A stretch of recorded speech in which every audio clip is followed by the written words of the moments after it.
Anda kembali bersama kami di Newsline. Pemirsa, PK Entertainment kembali menggelar Indonesia Online Fest Volume 2 pada 31 Juli hingga 2 Agustus 2020. Acara ini bertujuan menciptakan ekosistem positif melalui ranah virtual. Indonesia Online Fest Volume 2 akan menghadirkan lebih dari 100 narasumber ternama dari berbagai sektor industri. Di antaranya ada 60 UKM lokal dan 50 pelaku event. Tema yang dibahas pun beragam, mulai dari women empowerment, pendidikan dan literasi digital, entrepreneurship, digital marketing hingga entertainment. Festival ini juga akan menghadirkan beragam konsep bazar virtual, kompetisi cosplay, workshop, dan banyak hal menarik lainnya.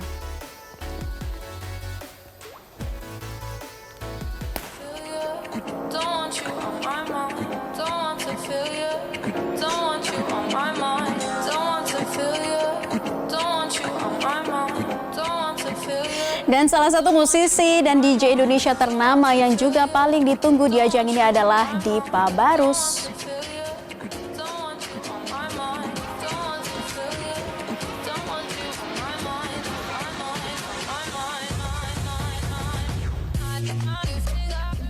Sementara dari industri fashion hadir Monica Ivena, fashion designer Indonesia ternama yang karyanya sudah digunakan selebriti dunia seperti Kim Kardashian dan Taylor Swift.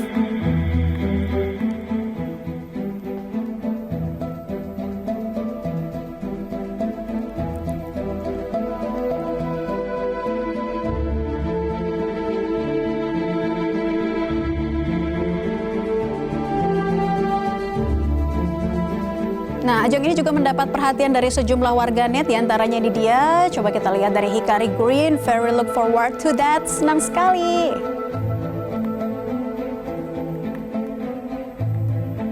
Kita lihat lagi, kalau ini dari Mutia. Online Fest Volume 2 ini menarik ya pengisi acaranya.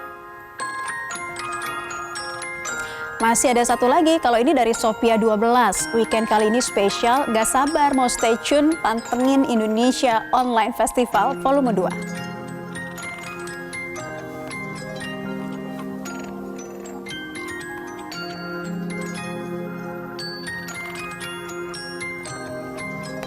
Dan untuk mengetahui lebih jauh terkait Indonesia Online Festival Volume 2, kami sudah terhubung dengan beberapa narasumber. Ada Haris Sudarma selaku Marketing and Project Director of PK Entertainment. Ada pula dua pengisi ajang Online Fest Volume 2 ini, Dipa Barus, DJ ternama tanah air, dan juga Monica Ivena, fashion designer. Kita sapa para narasumber kita, Mas Hari, Dipa, dan juga Monica. Apa kabar? Halo, apa kabar? Halo. Baik, halo. Oke, saya ingin ke Mas Hari dulu nih. Sebenarnya apa Mas yang membedakan IOF volume 1 dan juga volume 2? Oke, jadi kalau untuk IOF sendiri, memang secara konsep kita akan kurang lebih menghadirkan format yang sama. Mulai dari talk show, ada performance, ada workshops, dan juga ada virtual bazaar beserta dengan kompetisi, baik itu e-sports maupun cosplay. Nah, mungkin yang membedakan adalah kita bisa mungkin ada 3 hal penting yang berbeda. Yang pertama, dari segi jumlah dan ragam acara akan lebih banyak. Pada kali ini kita akan menghadirkan 78 sesi dan menghadirkan lebih dari 150 pembicara. Kemudian kita juga sudah memperbaiki dari segi accessibility dari acara ini, di mana acara-acara yang gratis dan tidak berbayar akan lebih mudah diakses melalui Facebook Live dan juga YouTube Live. Oke. Memang untuk acara-acara workshop ya. Ya, silakan dilanjutkan Mas Hari. Yang berbayar mungkin masih sama ya dengan Zoom webinar. Dan mungkin selain itu yang memang membedakan adalah kita lebih memfokuskan topik-topik yang akan kita bawa ke topik-topik yang relevan di waktu sekarang. Makanya ada topik mengenai telemedicine atau telehealth, women empowerment, tentang edukasi, yang dimana pada saat masa menantang seperti ini sangat relevan untuk kita bawakan kepada netizen. Ya, mungkin itu yang membedakan volume 1 dan volume 2. Oke, itu dia di antara perbedaannya ya. Wah, makin menarik nih karena line up-nya juga kita lihat semakin berbeda. Kalau dari Dipa, gimana nih excitement-nya pas ditawarin ikut ambil bagian di Indonesia Online Fest Volume 2, apa yang membuat kamu sangat tertarik mengikuti ajang ini? Eh, yang buat saya sangat tertarik adalah saya bisa sharing, sharing gimana caranya, berkolaborasi dengan nggak cuman dari label dari Indonesia doang, tapi kayak di luar Indonesia itu gimana caranya, dan terus habis itu gimana cara kita gimana caranya kita bisa jadi produser juga buat artis-artis internasional. Jadi gue bakalan sharing semuanya di sini sih. Nah, nantinya konsep apa saja nih yang akan dihadirkan kepada para penggemar? Dan saya dengar-dengar juga Dipa mengisi materi pembelajaran. Ini ceritanya gimana sih? Gue bakalan sharing, ngasih workshop semuanya dari gimana self marketing, seorang produser dan selaku musisi, terus habis itu gimana caranya menjalin komunikasi dengan industri musik yang nggak cuma di Indonesia doang, tapi di industri musik di luar Indonesia, di Amerika dan Eropa tentunya. Dan terus habis itu gue juga bakal sharing sedikit gimana cara gue buat musik dan gimana cara mempromosikan musik itu sendiri.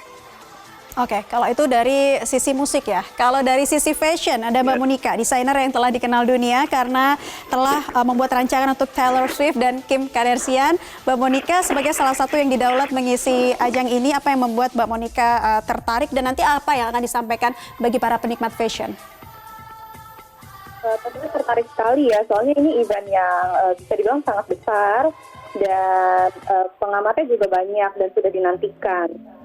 Untuk acara ini sendiri nanti yang akan saya sampaikan tentunya bagaimana caranya beradaptasi di bidang fashion di tengah new normal ini.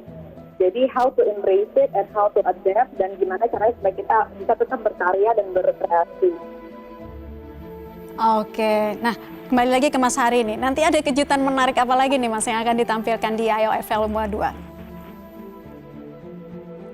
Line up ya, kemarin kita sudah announce line up pertama. Kita akan segera announce nanti line up tambahan kedua, di mana kita sudah confirm akan bergabung beberapa public figure tambahan seperti Pak Basuki Cahayapurnama, akan ada Mas Ben Kasyafani juga, dan tentunya akan ada banyak sekali public figure yang memang nanti mengisi konten kita memang tidak hanya untuk menghibur, tapi juga memberikan konten-konten yang edukatif, informatif, dan inspiratif. Akan banyak sekali line-up yang seperti Mas Tifa Barus, Mbak Monica Ivena, yang dapat memberikan inspirasi juga kepada orang-orang Indonesia, gimana sih menembus pasar global gitu. Oke, ngomong-ngomong soal inspirasi, pengen tanya lagi nih ke Mas Dipa. Dari sudut pandang seorang Dipa, ini sendiri beberapa penting sih para pekerja seni bisa lebih menerapkan digitalisasi dalam setiap penampilan agar tentunya bisa tetap inovatif, terutama di masa pandemi COVID-19 seperti saat ini. Sangat penting banget kita melek digital di setiap karya kita, karena itu adalah salah satu modal foundation dasar untuk adaptasi di era seperti ini sih, gitu. Karena semuanya udah going digital dan kita belum bisa melakukan pertunjukan secara beneran gitu, karena kita masih respect sama keadaan sekarang. Oke, kalau Mbak Monica Ivana sendiri melihatnya seperti apa Mbak? Peran digitalisasi untuk mendukung karya Anda di bidang fashion? Tentunya sangat penting ya. Era yang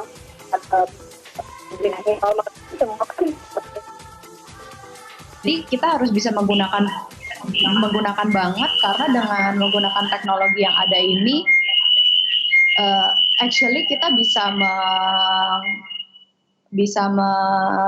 lebih bisa memberi lihat kreasi kita bukan hanya di dalam negeri tapi juga di luar negeri gitu. Marketnya akan semakin besar bila kita menggunakan teknologi yang ada. Kalau tantangannya Mbak berkarya di era pandemi COVID-19 seperti saat ini bagi industri fashion seperti apa? Kalau tantangannya sih sebenarnya karena kan kita harus juga menjaga kesehatan dan mengikuti anjuran social distancing ya. Jadi mostly kalau untuk klien kita semua lakukan dalam virtual meeting. Tapi untungnya untuk brand saya sendiri karena sudah beberapa tahun belakangan ini kan kita join dengan kita ada international brand management di Hong Kong. Jadi semua order pun market itu lebih teralih kepada yang internasional. Dan dengan begitu kita sangat-sangat penting banget untuk bisa menggunakan teknologi seperti Zoom, meeting, dan segalanya untuk tetap bisa berjalan. Oke, kalau menurut Dipa Barus, ekosistem positif melalui ranah virtual seperti apa sih yang diharapkan bisa diterapkan industri musik tanah air untuk kedepannya? Kalau untuk kedepannya sih, gue punya impian kalau ekosistem positifnya itu ada satu ada semuanya going on live stream dan semuanya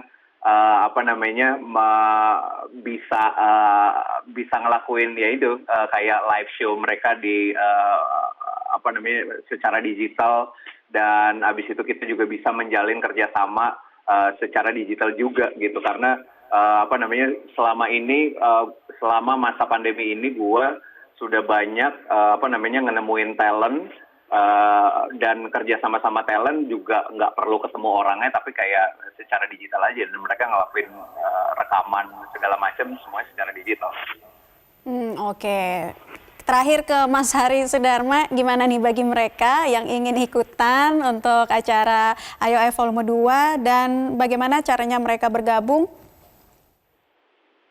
Ya, jadi buat teman-teman yang interested dan juga pengen mengisi waktunya nanti di weekend hari Jumat tanggal 31 Juli sampai hari Minggu di tanggal 2 Agustus dari jam 8 pagi sampai jam 8 malam dengan hiburan-hiburan yang tidak hanya menghibur tapi juga memberikan informasi, edukatif dan juga inspiratif, bisa melihat di website official kita di www.indonesiaonlinefest.com atau melalui Instagram kita di @indonesiaonlinefest. Di situ bisa ditemui semua schedule dari hari pertama, hari kedua, dan hari ketiga beserta dengan link untuk menonton acaranya nanti.